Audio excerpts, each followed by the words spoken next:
back to the VET S.O.S podcast brought to you by the Who You Know Network. We're so glad you're joining us today. Remember, don't drown in the sea of transition. Grab the VET S.O.S Lifeline. Eric, I'm excited. This is one of the pioneers doing this. We get to talk to none other than Lori Norris today, the host of Lessons Learned for Vets podcast. She's been doing this a lot longer. It's going to make you and I kind of look, I don't know, probably unprepared. And, you know, it's like a couple of kids sitting here with the teacher learning how to do it. How you doing today, Eric? Dude, I'm so excited. Like this is who, when we started talking about me coming on VET S.O.S, this is one of the people I started really watching episodes on so that I could understand like the right way to do stuff. Right. So you're right. This is going to make us look ill-prepared, unprofessional, but we're learning and we're growing. We're getting better. But I'm really excited. Lori Norris has done so much for our community, and she provides such an invaluable service just in the podcast and in the thing, just being such an advocate.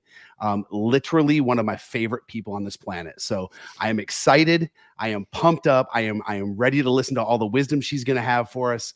But no, man, I'm excited to be here, and I'm excited to share this screen time with you, Lori. I love you, and I'm so glad that you're here. Well, thanks, guys. We haven't even gotten to the intro. Now we're just getting her all buttered up. Just takes it easy on us. All right. So without further ado, Lori has been educating veterans to successfully navigate their job search during the military transition since 2005. On Veterans Day in 2020, she launched the Lessons Learned for Vets podcast, where she interviews veterans who have already made the transition to share the lessons they learned from their struggles, stumbles, and successes. Lori is a certified professional resume writer and has owned a resume writing business, Get Result Career Services, since 2004. Lori also owns Next for Vets, an organization dedicated to developing education and information resources to support veterans in their transition. You sent me the bio. I put the bio on the show notes. I read through the bio. And as I'm reading it right now, I realize that you've been helping veterans almost as long as I've been in the service. Correct. Yes. I was waiting for that revelation to happen for you. I was like, wait a minute. That's in 2005. Oh, my goodness. That is outstanding. Lori, how are you doing today? I am really well, but I have to say, like, first you called me a pioneer, and then you said I've been serving veterans for almost 20 years. So you're making me feel kind of old. Let's be honest. Well, you've been doing it since you were 5. That's what we're getting at. Yes. I was a child prodigy. Yes, definitely. There you go. Some people say daddy is their first word. My first words were first sergeant. So there you go. Wow. Love it. Wow. And to two retired first sergeants, we love that. Yep. Absolutely. That worked out perfectly. I think we're unmatched here, Eric. We're fighting above our weight class. Yeah, absolutely. And I'm okay with it because I am, like I said, I'm excited to learn. I learn something from Lori every time we interact. There's always something I pull, something I grab, something I write down. I've got a notepad up here. I might actually take some notes while we're talking, just because this is one of the people you want to learn from. Without a doubt. So Lori, let's get into a little bit of your backstory here. What led you to helping veterans? What how did you make it to that point where you're doing that? I started my career as a hiring manager. I worked for a retail company, did a lot of hiring, worked in the corporate office. And so I was sitting on the other side of the table. And when, 9/11 happened, the retail industry kind of went down. And so I went out looking for a new job and started teaching job search skills to high school kids. That was not for me. But then I transitioned into teaching adults and really found my niche because I have a background in marketing. And so I was able to take like the marketing approach of the job search and teach people how to market themselves. And I just happened to live, I don't know, a mile from Luke Air Force Base. We hear jets every day here. And I love it. And so I just reached out to them and I'm like, hey, do you need a volunteer educator? I love to teach resume writing. I know that's crazy, but I do. And so I started volunteering at Luke in 2005. I didn't know much about, military terminology. But I'm very strategic. I'm very good at like taking things and figuring out how to position them in a different way.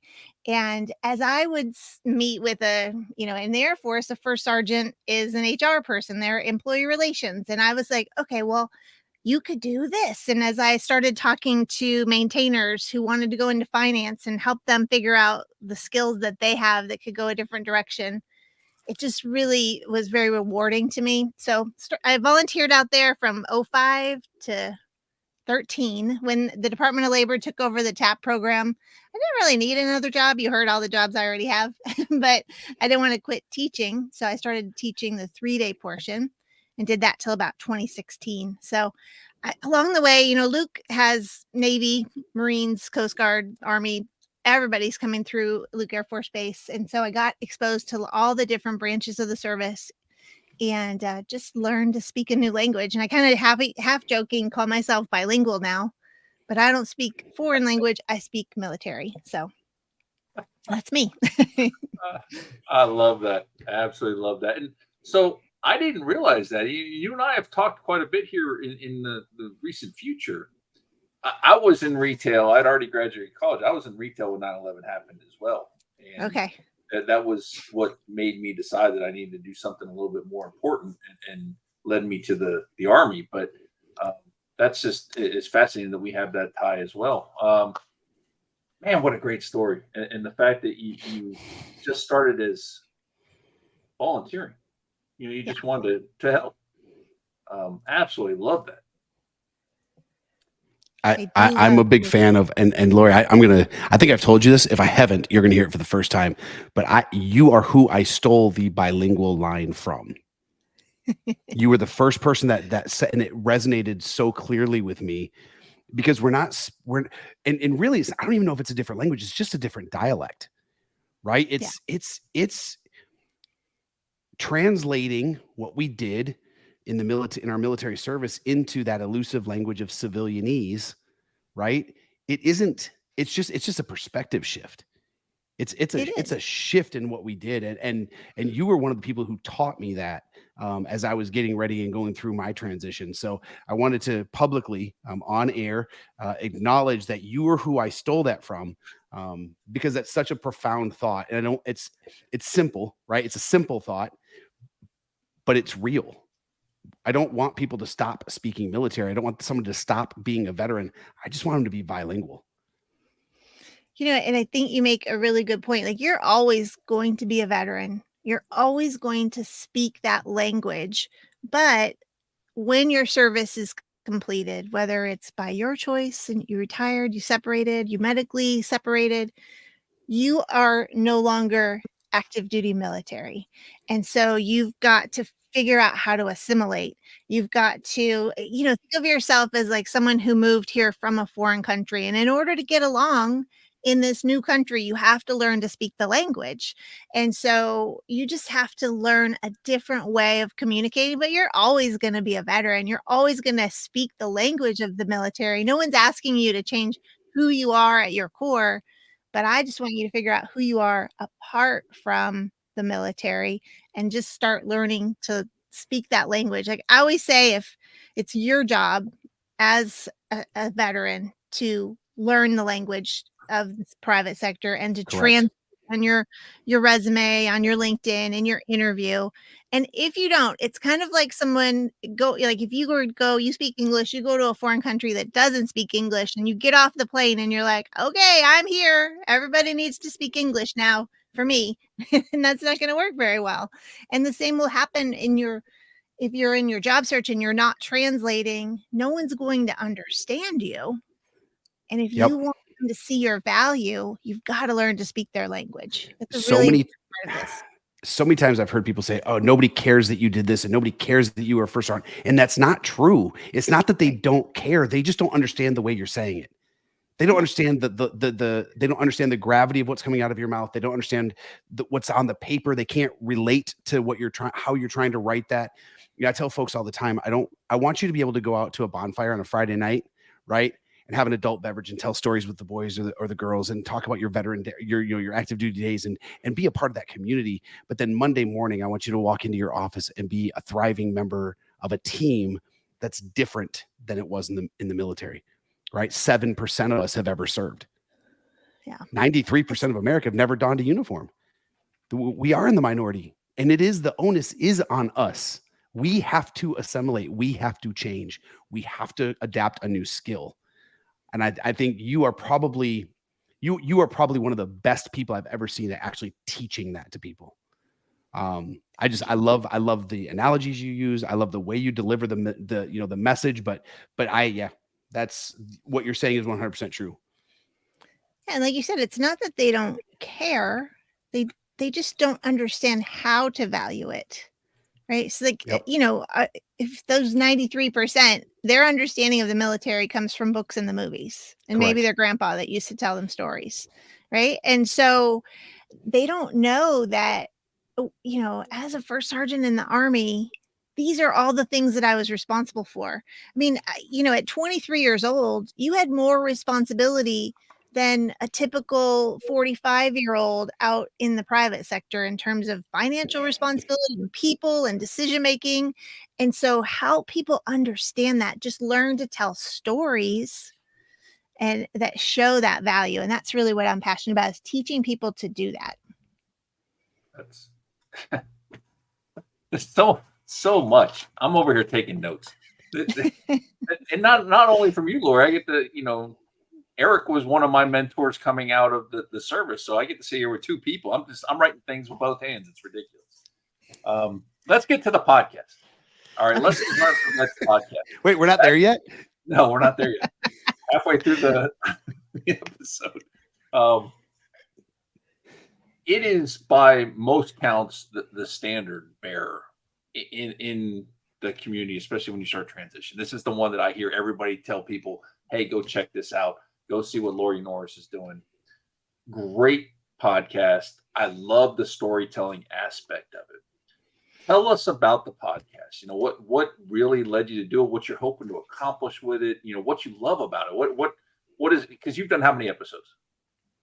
As of today, there's 135 out there. Holy cow. So yeah.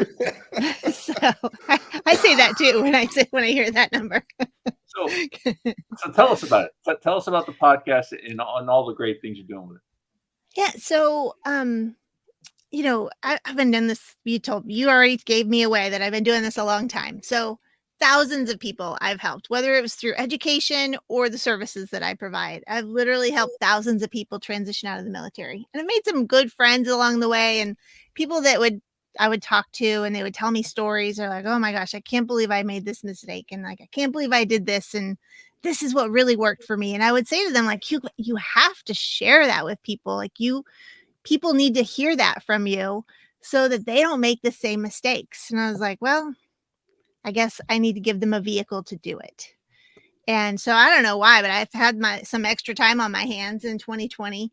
And I had someone that was working with me in my business that she was a musician and knew a lot about like sound editing.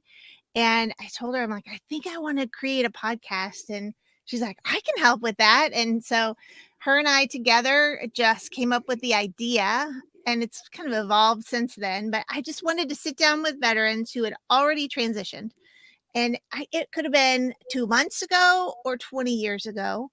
And I just wanted them to come on and share their lessons learned, right? Like, I know about after action reports and the lessons learned that you do, and in those hot washes, right? Those debriefs that you do. And I'm like, let's just do a transition debrief. And we'll kind of talk through the process of what'd you learn, where'd you stumble, where'd you struggle. And so I had somebody just the other day, Johannes was on the show, and he said, I think of you as my recon scout. He's like, you go ahead in the path and you tell me what to watch out for and you report back. I'm like, I'll take it. I don't know you want me in battle, because I would be out shaking in my boots over behind a rock, but I can be your recon scout for the transition. So that's really the purpose of it. Also, we have Q&A sessions where someone who's in their transition will come in and ask me questions. So they get to ask me 5 questions. And then, so we do those, once every other month or so. It's hard to get people to come on that haven't transitioned. They're like, I I don't want to come ask you questions. So if you're out there and you want to ask me questions, reach out because I'd love to have you on if you're in the transition process. So that's the show. We're at 135 episodes. So yeah. They just don't know any better yet. Because what a great opportunity to come on and ask you questions. They just don't know, and hopefully they'll see this or they'll see one of your episodes and realize, oh, this is an opportunity. Yeah, I'm gonna be a little more direct. I'm gonna go full first sergeant for just a second. Listen, folks, if you're listening to this and you are in the middle of transition, you have never done this before. Anytime you are doing something you have never done before, it is a foolish move. It is a foolish move to not take advantage of people that will allow you to ask questions. I heard a coach. I was in a professional coaching session, a conference the other day, and I heard someone say, it's okay. It's good to learn from your mistakes. It's wise to learn from other people's mistakes, and it's far less painful. Yes. Take the opportunity. If you are listening and you are in transition, Lori's LinkedIn, her email, it should be flooded by the end of this broadcast with people who are saying, I will come on and I will ask you questions because I don't know what I'm doing. Yep. That's it. You don't know what you're doing. It's okay.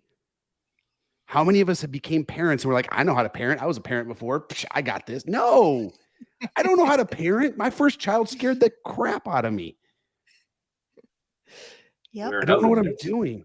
When I stepped into basic training for the Army, it wasn't it was a bunch of industry experts that taught me how to be a soldier and be an infantryman. Those were industry experts wearing that funny looking hat, screaming at me and making me do push-ups. But they were industry experts. Lori is an industry expert. The industry is transition. So there you go. I'm done yelling at people now. I'm putting my knife hand back in my pocket. Put that knife hand away. Yeah, man, I can't believe you can't get people on there. But that's spot on, and that's something we've talked about numerous times on this podcast, is the fact that I had relatively almost a perfect transition because I took notes. I listened to all the guests who came on and told me all these horror stories. I didn't want to do that. So, people like Lori are providing essentially a roadmap to success, of ways to avoid those potholes and get you closer to your mark.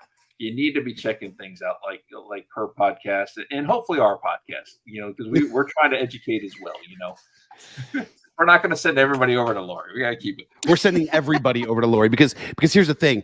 You can watch 2 podcasts. You got enough time in the day. Oh, yeah. Right? We should be watching all. Dude, this is something, and I think this is the thing that I realized in my transition when I first stumbled, right? When I first failed, when I first fell to my face, and I was like, oh crap, I don't know what I'm doing. When I realized I didn't know what I was doing, when I stood up and I looked in the mirror and I gave myself permission to not know what I was doing, and I alleviated myself of the guilt and shame of not knowing what I was doing, right? When I did that, I became hungry. And I started devouring information. And that's the key, right? As you're going through transition, you need to find yourself hungry and you need to devour information. And there's no shortage of it. There are 46,000 veteran nonprofits in this country. There are countless podcasts and people who care. Take advantage of the people who care. Listen to people. And I'm telling you, we have said this a couple of times, but Lori is an OG. Like she's one of the ones that's been doing this longer than most of, if not all of us. So learn from that. Devour information. Okay, I'm done. I'm sorry. I'll say go listen to Eric's episode. It was a pretty darn good one. So I had a lot of fun with that one. Yeah, I don't know, what was it? A month ago, 2 months ago, something like that. Anyway, a few episodes ago, you can find Eric, and yeah, it was a good episode. A lot of good information in there. So tell us a little bit about Next for Vets. Yeah, so this, again, another idea I've had. I used to teach the TAP program, and I might have changed the schedule a little bit because I know how hard resume writing is.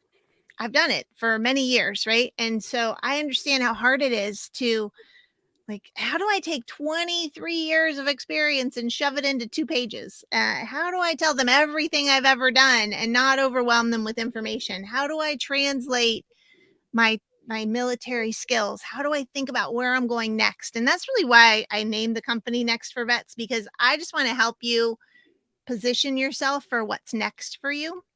And so I would always run late on my TAP class when I taught it, because I would give the resume like probably about 6 to 7 hours, and we're only supposed to spend like 2 hours in the class. But I know how hard it is. And I think that time has gotten smaller and smaller even after I stopped teaching. And so I know that there's not a lot of great information out there. And so my goal is to teach you step by step, comprehensive instruction on how to market yourself in the post military job search process. So I am writing the course right now. I'm recording it, writing it. I hope to have it out within the next few weeks, honestly, but maybe by the time this episode is released.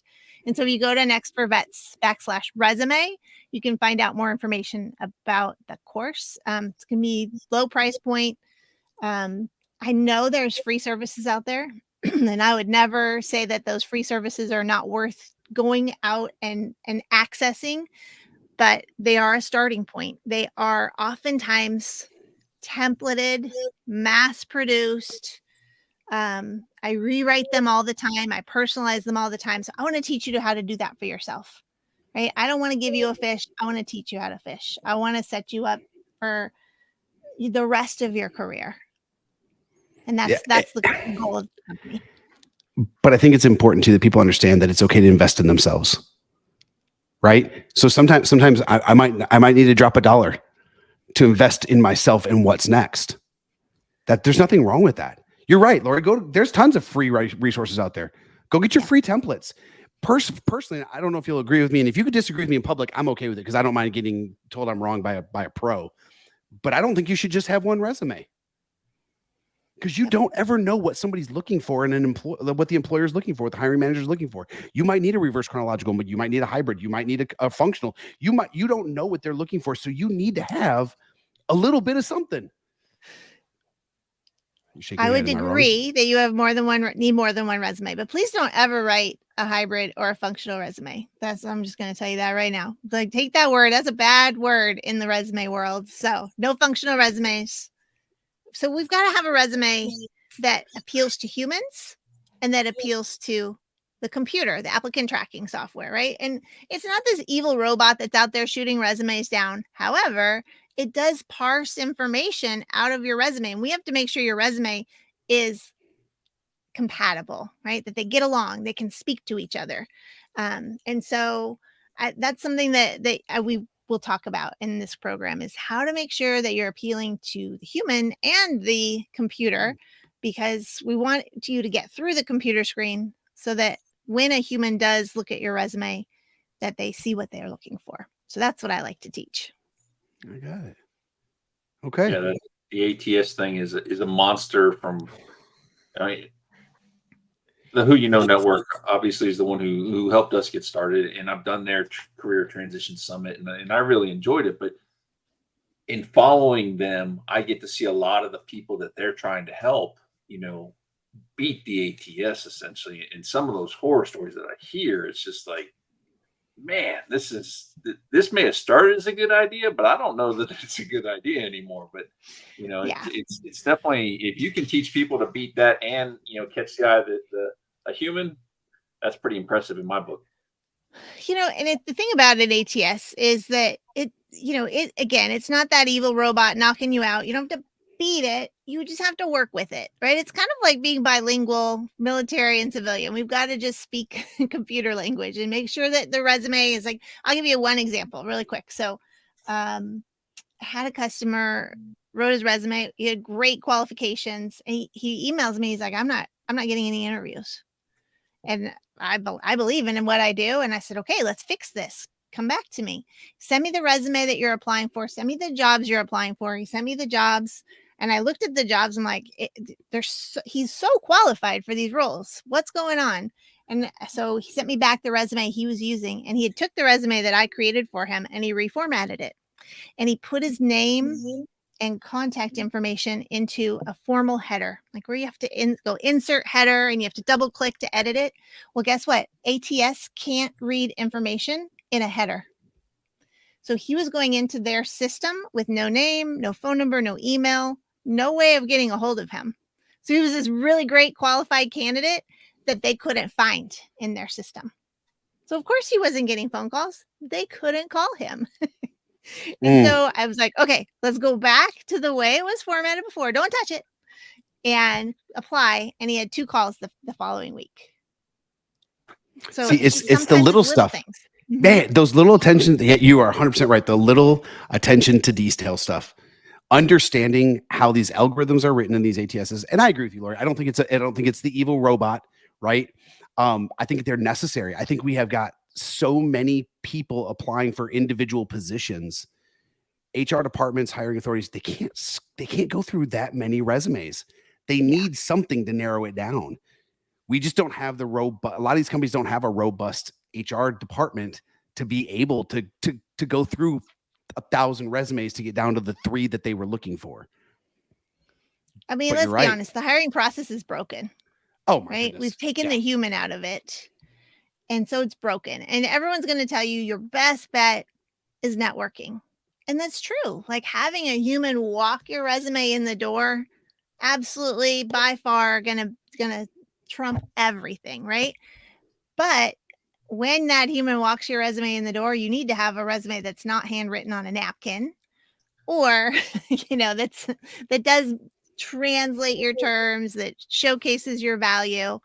And so we got to work with the system. We can't change the system. We can complain about it if we want to, but we can't change it. So let's work with it and figure out how to navigate it successfully. And so I'm going to be a recon scout in the job search process as well over there at Next for Vets. So I love that. Such a great compliment that you were handed. I mean, that is just, and it's accurate. That had to make you feel great. So the 2 things that I know while I was transitioning that were always connected to you were the podcast and resumes. Those were the 2 things I always heard about. If those 2 topics came up, Lori Norris is one of the people you have to go talk to. What else do you have your hands in? Like, what else are you trying to do to help people in transition?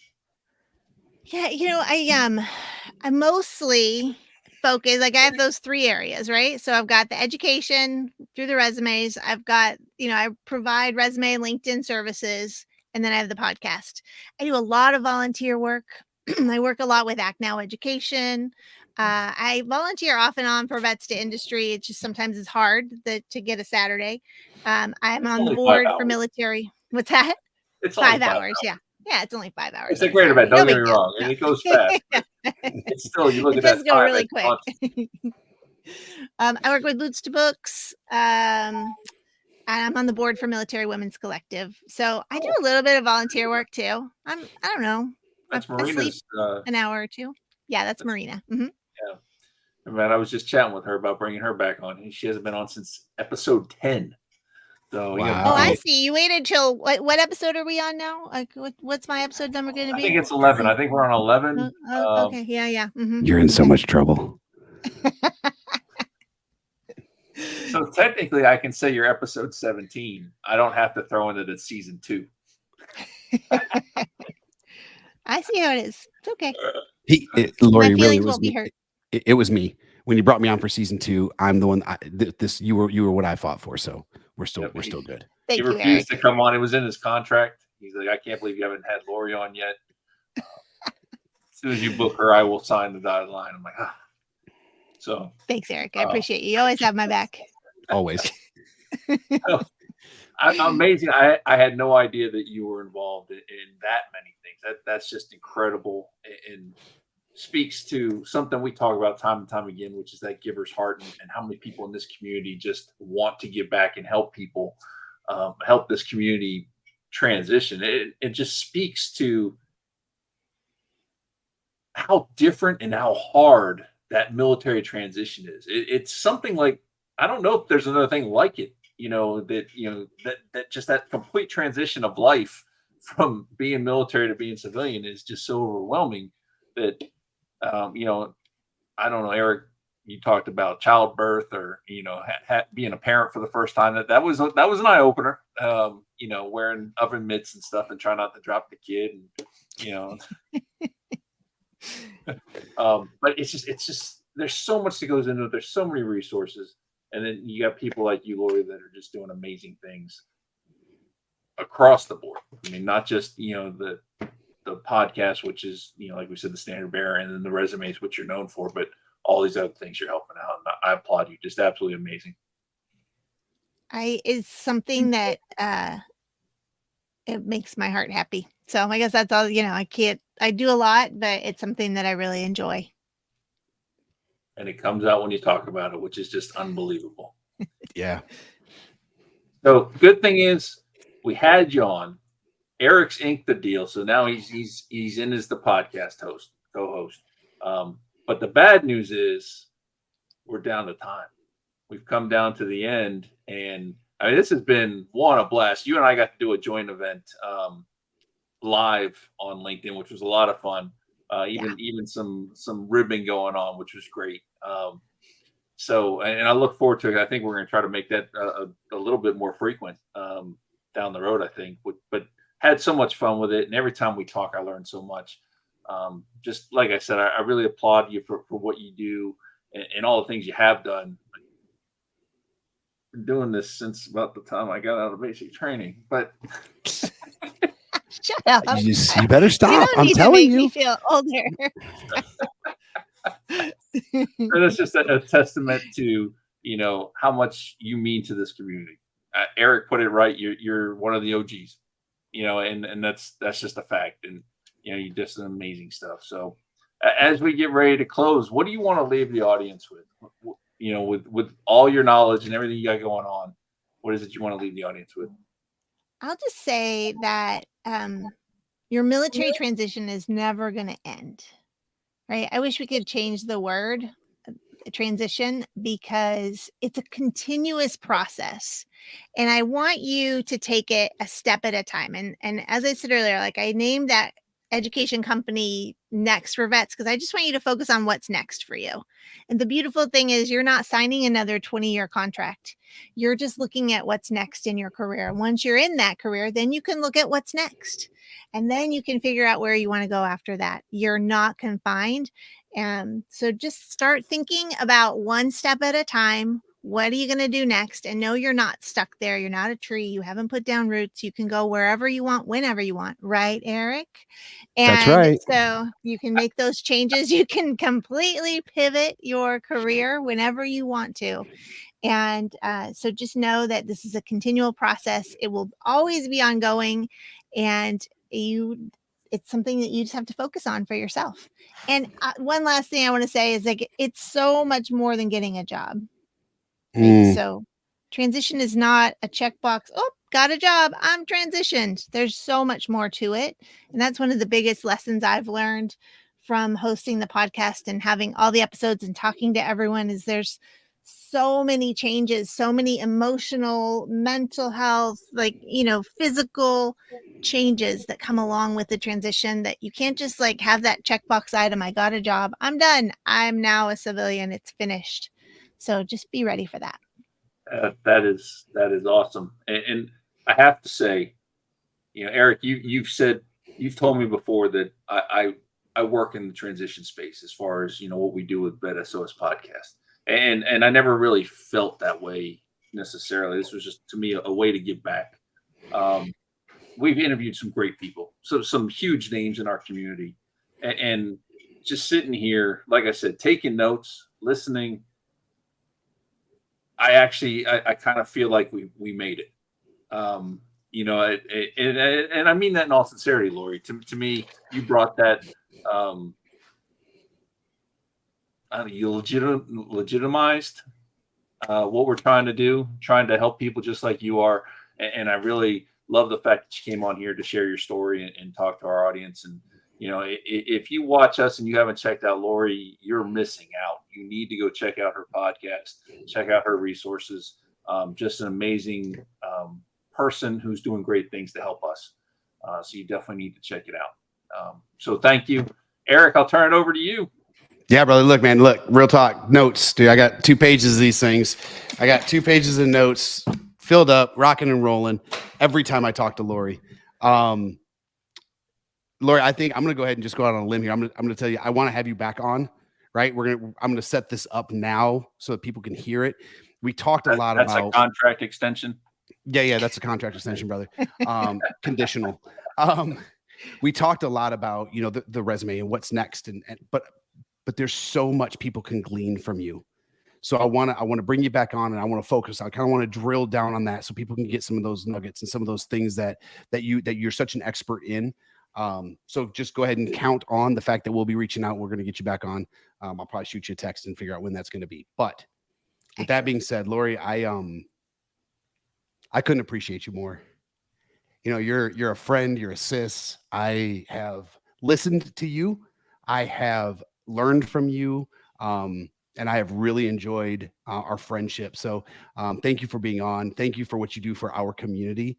Knowing that there are people out there that care, knowing that there are people out there that love on us and that aren't going to let us fall flat on our face because they're going to step in. That means a lot to me. So thank you, sis. I appreciate you. And I look forward to next time. All right. Thank you for what you guys are doing. Absolutely. Absolutely. All right. To the rest of our family, guys, Shawn said it earlier, we're out of time. But thank you for tuning in to the VET S.O.S podcast. Remember, please do not drown in a sea of transition. Grab the VET S.O.S lifeline. Y'all have a great day.